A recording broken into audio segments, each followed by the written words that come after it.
এই ট্রেনের আগ্রাসনের বিরুদ্ধে যে কোনো পদক্ষেপ সরকার নেবে জাতীয় পার্টির চেয়ারম্যান তার নেতৃত্বে জাতীয় পার্টি সেটাকে সমর্থন দেবে।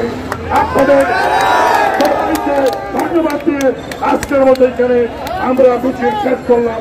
সবাইকে ধন্যবাদ এবং আগামী 13 এপ্রিল রবিবার সারা বাংলাদেশে জেলা উপজেলায় জাতীয় পার্টির পক্ষ থেকে এই ফিলিস্তিনের বিরুদ্ধে ইসরায়েলি আগ্রাসনের বিরুদ্ধে মিটিং মিছিলের যে কর্মসূচি দেওয়া হয়েছে সেই কর্মসূচি স্বতন্ত্রভাবে পালন করার জন্য জাতীয় পার্টির সকল স্তরে সারা দেশের নেতা কর্মীদেরকে চেয়ারম্যানের পক্ষ থেকে নির্দেশনা দিয়ে আজকে সবাইকে শেষ করলাম।